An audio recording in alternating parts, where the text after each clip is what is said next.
یہ ایک سچا واقعہ ہے جو میری دوست کی بیوی کے ساتھ پیش آیا۔ وہ بتاتی ہیں کہ شادی کے 5 سالوں میں وہ گاؤں نہیں گئیں۔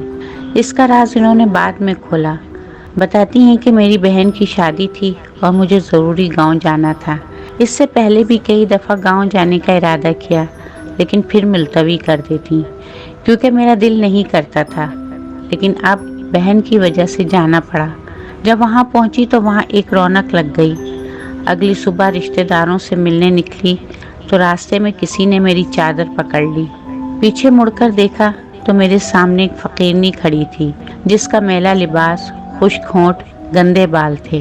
اس کو دیکھ کر مجھے ایک جھٹکا لگا کہ یہ تو وہی تھی جس کے حسن پر پورے گاؤں کے لڑکے فدا تھے، جس کے سر سے کبھی دوپٹہ نہیں اترا تھا، مگر آج وہ دوپٹے سے بے نیاز کھڑی تھی۔ میں اسے پورے 5 سال بعد دیکھ رہی تھی۔ وہ میری بہترین دوست سیما تھی، جس سے میری 17 سال پرانی دوستی تھی، جس کے بغیر میرا اور میرے بغیر اس کا دل نہ لگتا تھا اور نہ وقت گزرتا تھا، جس کی وجہ سے میری بڑی بہن میرے سے چڑھتی تھی کہ مجھے لگتا ہے کہ میری جگہ اس نے لے لی ہے، اور کہتی تھی کہ تو میری کم اور اس کی سگی بہن زیادہ ہے۔ سیما ہمارے گھر کا ایک فرد تھی۔ جب ہم بڑے ہوئے تو ہماری شادی کی باتیں چلنے لگیں، لیکن وہ بہت گھبراتی اور فکر مند تھی کیونکہ وہ چاہتی تھی کہ ہماری شادی ایک ہی گھر میں ہو۔ وہ شادی کر کے کہیں مجھ سے دور نہیں جانا چاہتی تھی۔ ایک بار ایک شادی میں ہم لوگ شریک تھے تو ایک خاتون ہمارے پاس آ کر ہمارے نام پتے پوچھنے لگی۔ میں نے اس بات کو زیادہ اہمیت نہیں دی، مگر کچھ دنوں بعد وہ خاتون اپنے دونوں بیٹوں کا ہمارے لیے رشتہ لے کر آ گئی، بڑے بھائی کا میرے لیے اور چھوٹے بھائی کا سیما کے لیے۔ میرے گھر والوں کو رشتہ بہت پسند آیا اور انہوں نے ہاں کر دی۔ سیما کے گھر والوں کی طرف سے بھی ہاں ہو گئی۔ شادی کے دن قریب آ گئے۔ میری بڑی بہن نے مجھے سمجھایا تھا کہ اب تمہاری سیما کے ساتھ 2 رشتے ہیں، دیورانی اور جٹھانی کا رشتہ، جو نہایت نازک رشتہ ہے۔ اب تم لوگ ایک ساتھ رہو گے، تم دونوں کو ہر بات میں بہت برداشت سے کام لینا ہوگا۔ میں نے بہن کو کہا کہ ایسا کچھ نہیں ہوگا جو آپ سوچ رہی ہیں۔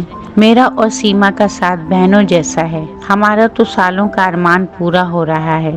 ہم دیورانی جٹھانی بعد میں ہیں، دوست پہلے ہیں۔ میں اور سیما شادی کر کے اس گھر میں پہنچ گئے۔ زندگی بہت خوبصورت ہو گئی تھی۔ شادی کے 1 سال بعد میری گود میں میرا بیٹا اور سیما کی گود میں اس کا بیٹا آ گیا۔ میرے میاں کی نوکری شہر میں لگ گئی تھی۔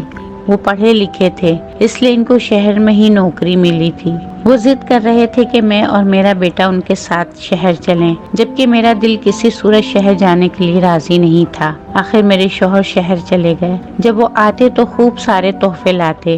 ہماری ایک بیٹی بھی ہو گئی۔ میرا بیٹا 4 سال کا ہو گیا تھا۔ جس گھر میں ہم رہتے تھے اس گھر کے بیچ میں ایک چھوٹی سی دیوار تھی۔ ایک حصے میں اور ایک میں سیما رہتی تھی۔ یہ حصے تو بس نام کے تھے، ورنہ ہم اکٹھے رہتے تھے۔ میرے 3 بچے ہو گئے، مگر سیما کے ہاں ایک بیٹے کے بعد دوبارہ اولاد نہیں ہوئی۔ اس بار میرے شوہر نے ضد پکڑ لی کہ تم میرے ساتھ شہر چلو، یہاں اکیلے کیسے رہو گی، اور بڑے بیٹے کا داخلہ بھی اسکول میں کروانا ہے۔ میرے سارے سسرال والوں نے بھی کہا کہ وہ ٹھیک کہہ رہا ہے، ناشکری مت کرو۔ سب کے سمجھانے پر مجھے مجبوراً ماننا پڑا، مگر میں دل سے خوش نہیں تھی۔ جس دن یہ فیصلہ ہوا اس دن سیما میرے پاس آئی اور اداسی سے بولی کہ تم چلی جاؤ گی تو میرا دل کیسے لگے گا۔ میں نے اس کا ہاتھ پکڑ کے اس کو سمجھاتے ہوئے کہا کہ انہوں نے وعدہ کیا ہے کہ وہ ہر مہینے مجھے تم سے ملوانے آتے رہیں گے۔ اس نے کہا میں تم کو بہت یاد کروں گی۔ میں نے کہا شہر کون سا دور ہے، تم مجھ سے ملنے آ جایا کرنا، میں بھی آ جایا کروں گی۔ پھر وہ میرے گلے لگی۔ ہم دونوں بہت اداس تھے۔ کچھ وقت گزرا۔ میرے ہاں میرے چھوٹے بیٹے کی ولادت ہوئی۔ سرخ سفید بڑی بڑی آنکھوں والا بچہ، سب کو بہت پیارا تھا۔ میرے شوہر نے کہا تم نہیں جانتی، تم نے مجھے بہت بڑا خوبصورت تحفہ دیا ہے، اس بار تیار رہنا، میں آؤں گا تو تم سب میرے ساتھ شہر چلنا۔ ان کو 2 مہینے بعد آنا تھا۔ ایک دن ہم سب اکٹھے بیٹھے شام کو چائے پی رہے تھے تو میرے دیور نے کہا کہ بھابھی تم چلی جاؤ گی تو اداسی ہو جائے گی، گھر سونا ہو جائے گا۔ میں نے کہا تم بھی چلو نا۔ وہ بولا میں کیا کروں گا جا کر، مجھے کوئی کام تو آتا نہیں، کم از کم یہاں زمین پر کام کر کے بیوی بچوں کے لیے 2 وقت کی روٹی کما لیتا ہوں۔ سیما بالکل سر جھکائے چپ چاپ گمسم بیٹھی تھی۔ میرا دل عجیب ہو گیا۔ مگر میں بھی مجبور تھی۔ شوہر کے ہاتھوں اور بچوں کے مستقبل کا سوال تھا۔ کچھ دنوں بعد میری طبیعت میں بے چینی شروع ہو گئی۔ میری طبیعت میں بوجھل پن آ گیا، مزاج چڑچڑا ہو گیا، بلا وجہ بچوں پر غصہ آ جاتا۔ سب سے چھوٹے بیٹے کی طبیعت بھی خراب تھی، وہ بھی بہت روتا تھا۔ سیما نے کہا کہ اس کے پیٹ میں درد نہ ہو۔ ہم دونوں اس کو ڈاکٹر کے پاس کلینک لے گئے۔ ڈاکٹر نے اس کو دوائیاں دے دی۔ اس کو تھوڑا سا آرام آیا، لیکن رات کو پھر اس نے رونا شروع کر دیا۔ میں، سیما اور میرے دیور، ہم سب اس کو چپ کراتے کراتے تھک گئے، لیکن وہ چپ ہونے کا نام نہیں لے رہا تھا۔ سمجھ میں نہیں آ رہا تھا کہ یہ کیوں اتنا روتا ہے۔ پہلے تو کبھی ایسا نہیں ہوا۔ وہ اب کچھ کمزور بھی ہو گیا تھا۔ ہم دوبارہ ڈاکٹر کے پاس لے گئے۔ ڈاکٹر نے کہا میں کچھ دوائیاں دے رہا ہوں، اس سے فرق آ جائے گا۔ ان دواؤں سے اس بچے کو کافی آرام آیا تو ہمیں سکون ملا، لیکن ابھی 2 ہی دن گزرے تھے کہ اس کو تیز بخار چڑھ گیا۔ میں بری طرح گھبرا گئی۔ اس کا سفید رنگ نیلے رنگ میں تبدیل ہونا شروع ہو گیا۔ میں اور سیما اس کو ڈاکٹر کے پاس لے کر بھاگے، لیکن اس کو آرام نہیں آیا۔ میں نے پریشان ہو کر شوہر کو فون کر دیا۔ وہ بھی شہر سے گاؤں کے لیے روانہ ہو گئے۔ انہوں نے کہا کہ تم تیار رہو، ہم اس کو شہر لے آئیں گے۔ شہر میں اس کو کسی اچھے ڈاکٹر کو دکھائیں گے۔ میرا رو رو کے برا حال تھا۔ میرا صحت مند بچہ دنوں میں سوکھ گیا تھا۔ اگلی صبح شوہر نے پہنچ جانا تھا، مگر جب اگلی صبح وہ آئے تو میرا بیٹا اس دنیا سے منہ موڑ کے بہت دور جا چکا تھا۔ فجر کے وقت اس نے میرے ہاتھوں میں دم توڑ دیا تھا۔ میں سکتے کی حالت میں بیٹھی تھی۔ میرے شوہر کا غم سے الگ برا حال تھا۔ میرے اوپر قیامت گزر گئی تھی۔ اس کی موت کے 15-20 دن تک میں غم سے نڈھال بستر پر پڑی رہی۔ مجھے شوہر بچوں کا کوئی ہوش نہ تھا۔ سب کچھ سیما نے سنبھالا ہوا تھا۔ ابھی بیٹے کا صدمہ کم نہیں ہوا تھا کہ میری امی بھی اس دنیا سے چلی گئیں۔ میں بالکل ٹوٹ کے رہ گئی۔ میرے شوہر کو دفتر سے فون آ گیا، ان کا شہر جانا ضروری تھا۔ وہ واپس چلے گئے، جبکہ میری حالت بستر سے اٹھنے والی نہیں تھی۔ ابھی میں غم سے نڈھال پڑی ہوئی تھی کہ میری بیٹی ماہین کو تیز بخار چڑھ گیا۔ اس کا بخار بڑھتا جا رہا تھا۔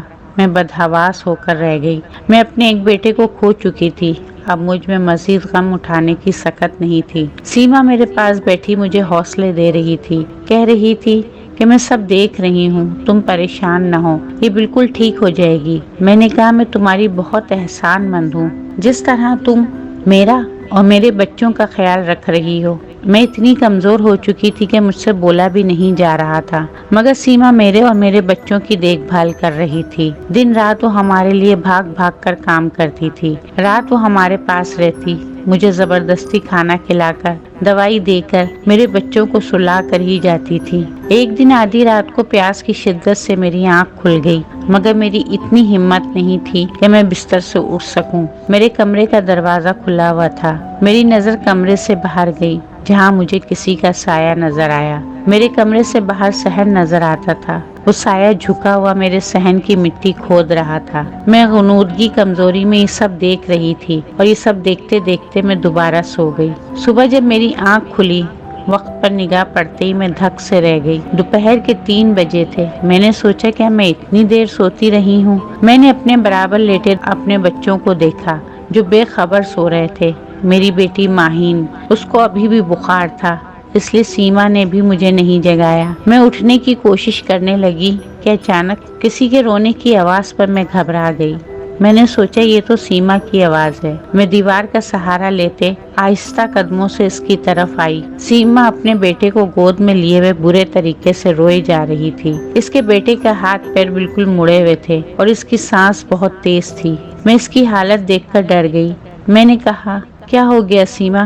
میرے دیور نے غمگین آواز میں کہا پتہ نہیں بھابھی کیا ہو گیا ہے، صبح اٹھتے ہی آپ کے کمرے میں آیا کہ بچوں کے ساتھ کھیل سکے، مگر آپ سب سو رہے تھے۔ یہ باہر جا کر بچوں کے ساتھ کھیلنے لگا، کھیلتے کھیلتے اچانک بے ہوش ہو گیا۔ ڈاکٹروں کو ابھی دکھا کے لائے تھے، اچانک یہ حالت ہو گئی۔ سیما کی حالت بہت ابتر تھی کیونکہ وہ اس کا اکلوتا بیٹا تھا اور اس کی اپنے بیٹے میں جان بسی ہوئی تھی۔ میں نے کہا تم لوگ پریشان نہ ہو، میں ان سے بات کرتی ہوں۔ میں نے اپنے شوہر کا نام لیا، تم دونوں اس کو لے کر شہر نکلو اور کسی اچھے ڈاکٹر کو دکھاؤ۔ اندر سے میں بھی پریشان ہو گئی تھی۔ میں نہیں چاہتی تھی کہ سیما کسی ایسے کرب سے گزرے جس سے میں گزری۔ اگلی صبح بس کی ٹکٹ ہو گئی تھی۔ میں اپنی خراب طبیعت کے ساتھ، دکھتے بدن اور چکر آتے سر کے ساتھ اپنے بچوں اور سیما کو سنبھال رہی تھی، مگر اگلی صبح جانے کی نوبت ہی نہیں آئی۔ رات اس کے بیٹے نے دم توڑ دیا۔ میں وحشت بھری نظروں سے سیما کو بین کرتے دیکھ رہی تھی اور خوف زدہ بیٹھی تھی۔ کیا ہمارے بچوں کو کسی کی نظر لگ گئی ہے؟ جب اس کے بیٹے کا جنازہ اٹھا تو سیما غش آ کر گر گئی۔ میرے شوہر بھی آ چکے تھے۔ ہمارے گھر کا ہر شخص ٹوٹ سا گیا تھا۔ اب مجھے اپنے دونوں بچوں کی فکر ہو رہی تھی۔ مجھ میں ابھی غم اٹھانے کی برداشت نہیں تھی۔ میرے شوہر اور دیور شاہ صاحب کو لے کر ہمارے گھر آ گئے۔ میں نے جلدی سے دوپٹہ لے کر نقاب کر لیا۔ وہ تعزیت کے لیے آئے تھے۔ شاہ صاحب ہمارے گاؤں کی مسجد کے بڑے تھے اور ساتھ ہی ان کا حجرہ تھا۔ جمعرات کو مسجد میں بیان کرتے تھے۔ نورانی چہرے والے بہت پرہیزگار اور نیک بزرگ تھے۔ ان کے الفاظ آواز میں ایسا جادو تھا کہ سامنے والا ان کا گرویدہ ہو جاتا۔ ابھی وہ تعزیت کے لیے آئے تھے تو اپنے مخصوص انداز میں نرم لہجے میں بات کر رہے تھے کہ اچانک بات کرتے کرتے رک گئے۔ پھر وہ جیسے ہوا میں کچھ سونگھنے لگے اور ادھر ادھر دیکھتے ہوئے بولے، پتہ نہیں کیوں مجھے فضا میں شیطانی بو محسوس ہو رہی ہے۔ پھر وہ میرے حصے کی طرف جانے لگے۔ وہاں پہنچ کر وہ میرے کمرے کے باہر صحن میں بنے کچے فرش کے پاس ٹھہر گئے۔ پھر اس جگہ رک کر غور سے اس مٹی کو دیکھنے لگے۔ میں ان سے دور کھڑی سب دیکھ رہی تھی۔ انہوں نے میرے شوہر سے کہا، یہاں سے مٹی ہٹاؤ۔ میرے شوہر مٹی ہٹانے لگے۔ اچانک زمین کے اندر سے جو چیزیں نکلیں انہیں دیکھ کر میں چکرا گئی۔ مٹی کا ایک پتلا تھا۔ اس پتلے کے ساتھ ایک پرچی تھی جس پر کچھ لکیریں بنی ہوئی تھی اور اس پرچی پر ماہین کا نام لکھ کر اس پر کراس کا نشان تھا۔ ہم سب بے یقینی کی کیفیت میں تھے۔ اچانک میرے ذہن میں ایک دھماکہ ہوا۔ جس رات مجھے بخار تھا میں نے صحن میں سایہ دیکھا تھا جو میرے کمرے کے باہر مٹی کھود رہا تھا۔ میرے شوہر اور دیور نے دونوں ہاتھوں سے اپنا سر پکڑ لیا اور کہا کہ یہ کام کس کا ہے؟ شاہ صاحب نے میرے دیور سے کہا کہ آپ کی بیگم کی طبیعت کیسی ہے؟ وہ پریشانی سے بولا، شاہ صاحب بہت زیادہ برا حال ہے۔ شاہ صاحب نے کہا، کیا میں ان سے مل سکتا ہوں؟ اس نے کہا، جی جی آئیے، دم بھی کر دیجیے گا، دعا بھی کر دیجیے گا۔ سیما بستر پر لیٹی ہوئی تھی۔ شاہ صاحب کی آمد کا سن کر بڑی مشکل سے اٹھ بیٹھی، پھر آہستہ سے ان کو سلام کیا۔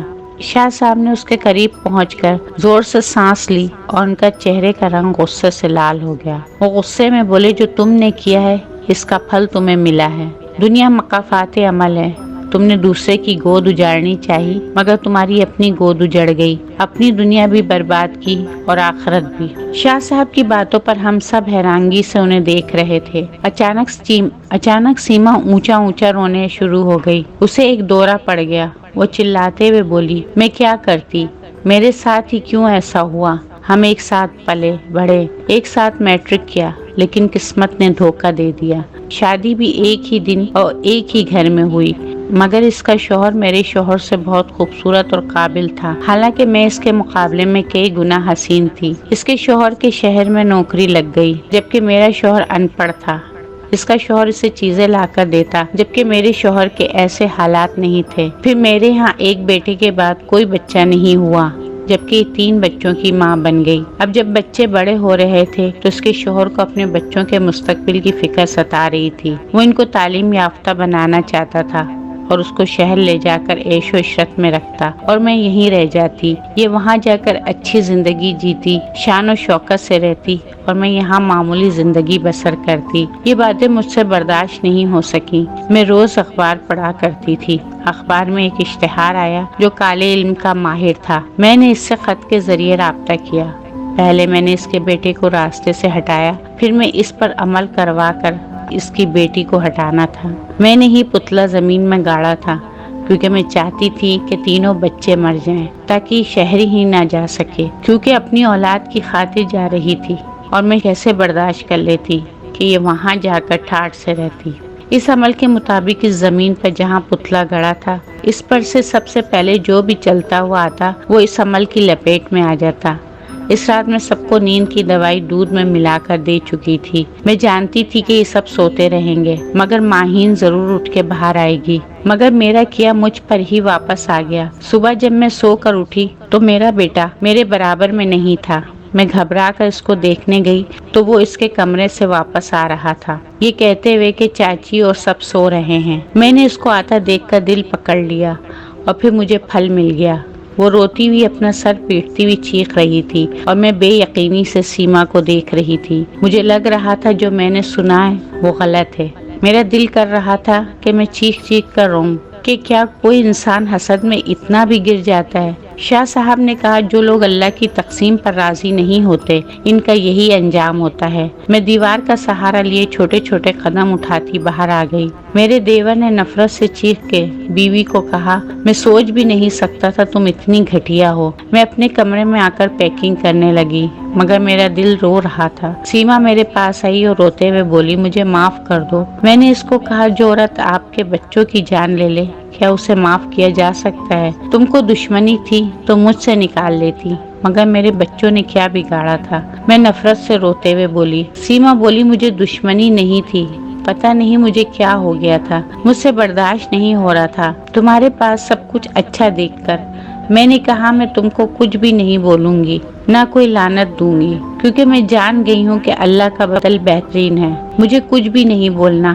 اور میں اس کو بغیر دیکھے اپنے شوہر اور بچوں کے ساتھ اس گھر سے ہی نہیں بلکہ اس کی زندگی سے اور گاؤں سے بھی نکل گئی۔ میرے دیور نے اس کو طلاق دے دی تھی، اپنے بیٹے کی موت اور پھر طلاق کے بعد اس کا دماغی توازن بالکل الٹ چکا تھا اور اب وہ گاؤں کی گلیوں میں بکھرے بالوں سے بدحال بنی پھرتی ہے۔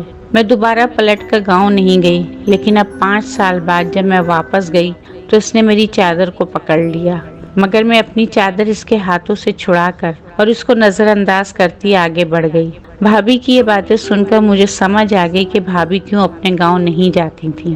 حسد سب سے برا جادو ہے جو کرنے والے اور جس پر کیا جائے دونوں کو برباد کر دیتا ہے۔ کالا علم اور جادو کرنے والا اور کروانے والا دونوں دائرہ اسلام سے خارج ہو جاتے ہیں۔ اپنے ایمان کی حفاظت کریں، اللہ کی عطا پر راضی رہیں۔